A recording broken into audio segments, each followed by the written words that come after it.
It's time for my final review of Albania in Eurovision 2025. It's Shkodra Elektronike singing Zjerm. I'm going to check out their performance from the final, see what went right, what went wrong, and what we might see from Albania next year. So, let's kiki.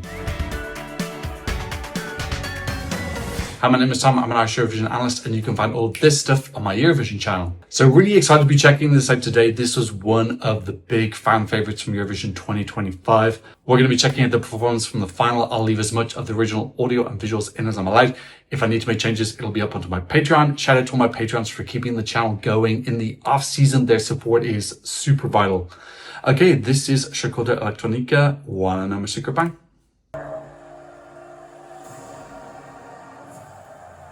Beatrice, Kole and Lek Gelosh was the third songwriter.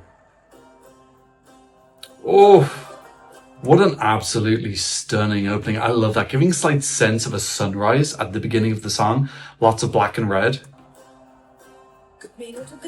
Oh, she's so magnetic. Her final dress was my favorite. She had so many dress reveals throughout the season. We got to see so many different ideas and they kept the best one for last, which is how it should be. So really, really wonderful. I love this metallic red with this beautiful layering everyone, giving a sense of both water and fire at the same time. And she's just magnetic. I like how they're using the audience here, but they're flashing in and out. Would have been nice if they gotten the bands going and people could put their hands up. That would have maybe added in more of a sense of community.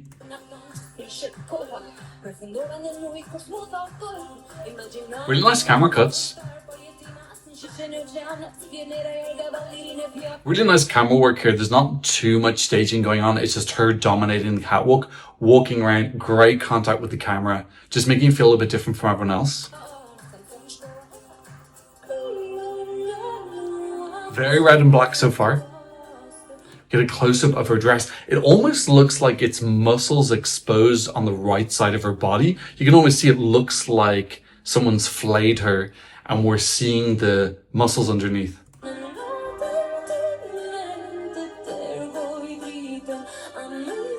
Yeah, I'm pretty sure it looks like she's wearing a muscle dress, like one of those Halloween muscle dress with some beautiful metallic flowy elements on top. This is our first little sneaky peek of Kole here, which is good now. We haven't had him distracting at any point. He's been kept off screen so as not to confuse the focuses on Beatrice. He's a little bit behind, a little bit ominous, so that's cool as well, not making him too clear. Some people might pick him out and go, hey, what's that? And there you go, there's Kole. And you can see Kole hitting the drum for the first time was her first introduction of some white. Everything up until then was mostly black and red with a couple of white lights on the side. But that big bang, we got that column of black and white coming up.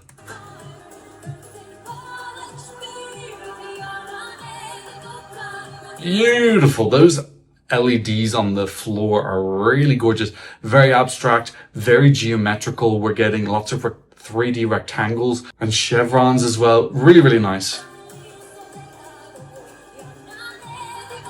One thing I'll say is that people at home now have no idea what's going on. They're not going to understand the lyrics. There's nothing in these LEDs or this staging which explains what the song is about. You can get a feeling, you can get a mood, but 0% of people who don't speak Albanian are going to know the full meaning of the song. So that's one thing that maybe could have been a little bit better. It looks stunning, but there's no storytelling here really.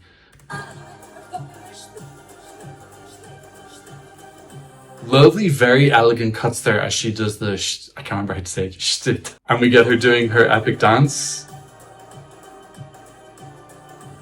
Love the detail on her left sleeve when she's dancing. That gives the illusion of the flames. And we get a little bit of fire behind as well. Very standard for a song called Fire. This bit could be just a little bit more voluptuous. It's maybe a tiny bit empty. And there are some moments here where it does feel like they've kind of left Beatrice on her own to kind of hold, which she does. But it's like, I don't know, maybe something more voluptuous on the floor LED or some two dancers coming in, or not even dancers, but just two characters being something, statues or something weird, something a little bit uncomfortable could just elevate this performance and make it a little bit more, even more artsy. Beautiful, like that overview is really, really gorgeous with the chevrons coming out. And there, oh, I really love that part. This bit here, Now this artwork looks much, much more deluxe to me. These flames coming up, almost giving me some Micronesian vibes a little bit in that style of artwork. And there's beautiful fans as well. Really, really stunning. Maybe it would have been nice seeing a little bit of that earlier, just to vary up the abstract visuals that we got at the start.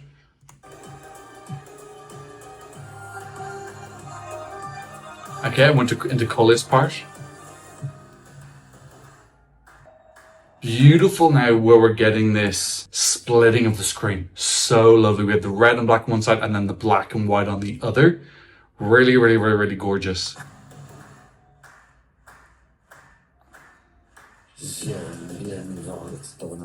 And Cole's part. I love how they've done this. I was so worried in the pre-season that Cole was just going to make the performance kind of awkward. How are they going to manage him? And my narrative was, how do they make him not detract from the performance? And actually, I think it adds to it. They've done such a good job. This was Emmanuel Cebu, I believe his name was, an Italian artistic director who did this, and he did a really great job with Cole. This direction to have this ominous stare into the distance, don't blink, very sinister, very supernatural. Really, really clever management, and it adds to the performance. Fabulous.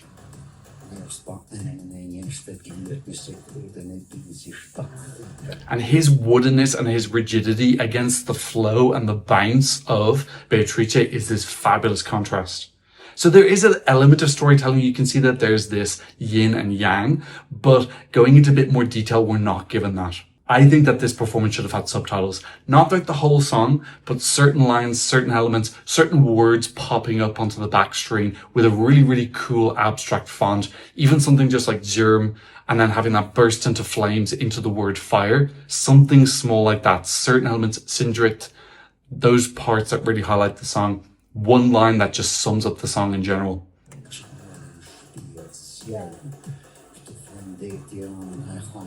Beautiful. This is absolute my favorite bit. This is going to go on the thumbnail. Is the bit on the left. We have these circles and the black and the red. And then on the other side, we have more sharp shapes, more angular, black and white. The contrast is so beautiful. And I love this jagged red line. I like that it's not a straight line. It's jagged. There's just a real earthiness, rawness here. And a lot of the art, because it's more abstract, it does give a timeless feel. You can see that this is artwork that maybe you saw in a cave 5,000 years ago in terms of the shapes that we're seeing.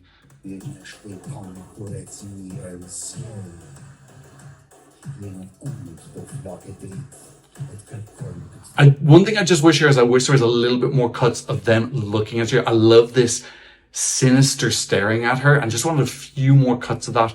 And actually where I was standing in the arena, I was behind Cole and I could see him and then I could see her dancing behind. I would have loved that camera cut of the back of him and then her almost taunting him. I think that the camera cuts could have been a little bit more intense here because it's such a really, really cool, intense moment of their facing off of principals and as two characters. And I think they could have upped the intensity on that a little bit more. Gorgeous. Love the circles coming up behind her. That's so pretty.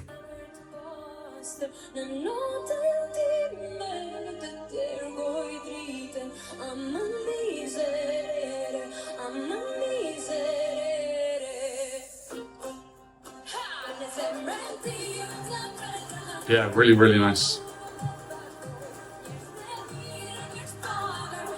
They've done such a great job here, though, in general. This really is hugely elevated from what we saw at Festival of Congas. You get these beautiful eyes coming in as well.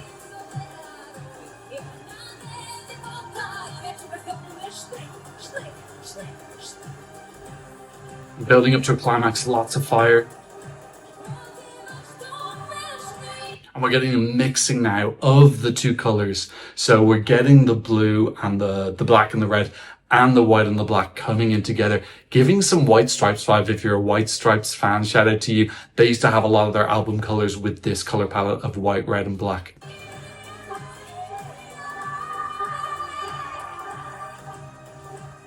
Now, I don't know if the crowd bit works here because the crowd is just totally flat. I don't know if that is the best thing. Again, if they put the crowd in the dark and given we all had bands on, make them pop red, we could hold them up and then you would have just had this sea of blinking red lights. I think that would have worked better because when the lights are flashing, you're just seeing a lot of people who look like they're standing still, possibly not enjoying it. I think that could have been elevated more.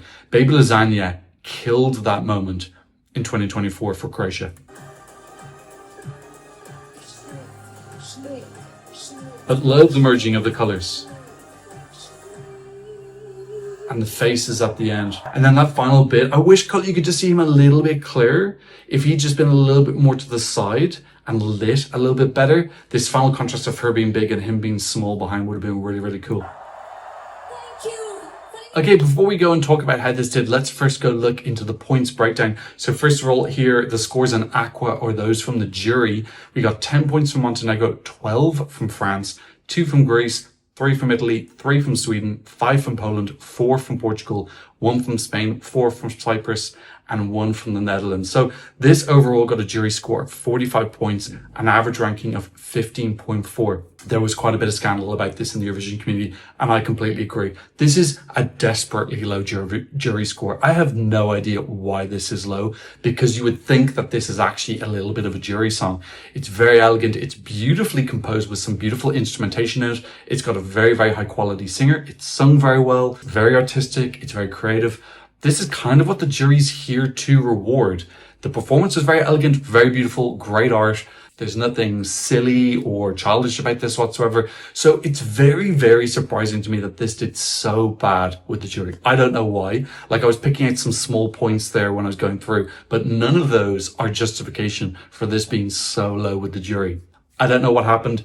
Several theories. Maybe it's because it was last in the running order. I definitely think that some jury members just have fatigue, get to the end of the show, and unless something grabs their attention straight away, maybe they just check out. Another small concern I have is I think that maybe when people get to the end of the show, they're starting to do all their rankings, so maybe they're not paying full attention to the last song. Could also be that they kind of rank their maybe top 5 or 10, and then the rest they just kind of do in a little bit of an order, from start to finish. I don't know why this is so low. I think this was a really, really beautiful, elegant performance, and it should have had a higher jury score. So yes, what are your theories? Leave them down below. But I feel like jury is in the show to reward songs like this. But we do know that sometimes these kind of more ethnic, esoteric songs tend to get shunned by the jury, but not this much. Not only 45 points. I think that's a little bit shameful. I think that the jury should be rewarding stuff like this. Their criteria should be such that they're giving awards to countries who are sending stuff that's very indicative of the culture, super thought out, very, very creative. We want entries like this in Eurovision, and we want the jury to reward that. Yeah, so this was super, super confusing. Let's go through some of the countries who didn't give points. We can see there were 10 countries who gave points, and then there wasn't really anyone else super close. Slovenia, they came 13th, San Marino 14th, Switzerland 15th, Australia 14th, Ukraine 12th. I would have thought Ukraine would give some jury points to this. Norway 15th. So yeah, there were quite a few in the teens. Estonia put it last, which is very unusual to me. Why would you put this last? I think that's very strange.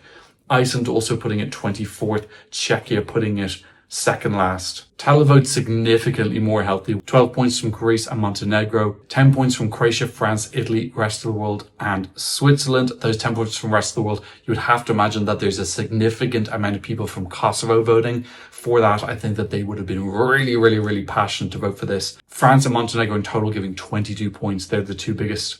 We also had 8 points from Germany, San Marino, and Slovenia, 7 points from Azerbaijan, Belgium, Luxembourg, and Sweden, 6 from Austria, 5 from Czechia and UK, 4 from Australia, Finland, Malta, Poland, and Serbia.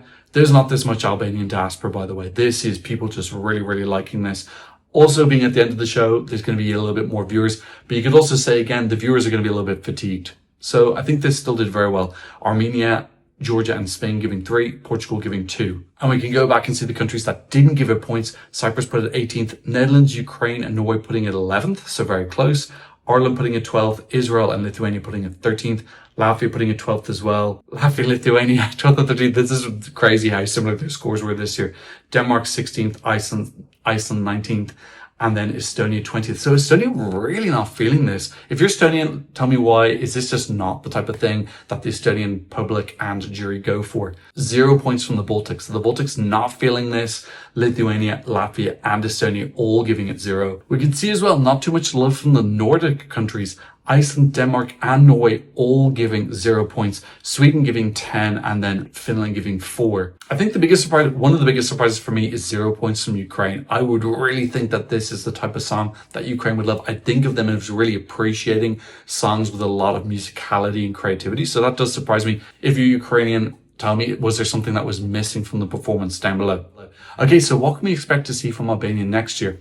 Well, if you saw my last Eurovision news update, you'll know that there are a couple of financial difficulties with RTSH, the Albanian broadcaster right now. There's been an update since I put that video out saying that they've come up with a bit of a plan. I think they're going to pay the EBU back in installments. So it does appear like we're going to have Albania in Eurovision. Fingers crossed that that is the case, because for me, they are an integral part. This is a real high for them. Coming 8th overall, this is their best result since Ronan Nishu. A little bit of disappointment from some people in the community who thought maybe this could go higher, but this is still a wonderful result.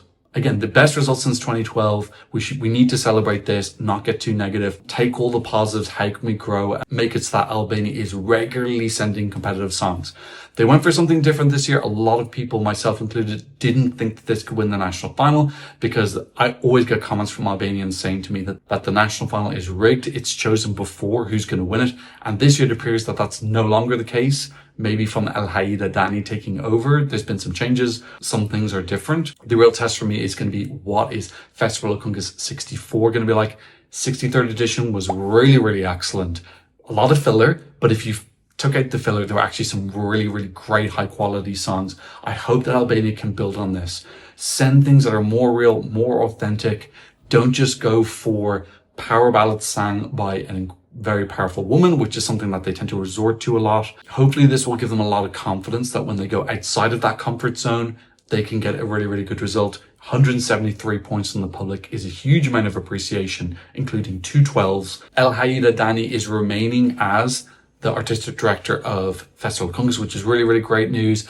I hope she continues to build up the trust and the prestige in the contest so we get higher quality artists entering. Would really love to see Albania get that first ever top 4 result. I want to see Albania win sometime. So I want them to convert this momentum into something sustainable, galvanize Festival Kungas as something super high quality every year. Okay, that's what I thought about Zjerm and Shkodra Elektronike seeing in Eurovision 2025. What did you think? Leave me a comment in the comment section down below. Thank you to those who've been supporting me on PayPal and Buy Me a Coffee. If you want to support the channel, leave a QR code over here and a link in the description. And of course, my wonderful patrons who keep the channel going in the off season. They are super vital. Big shout out to all of them. Of course, thank you so much just for being here. See you in another Eurovision analysis video very soon. Goodbye.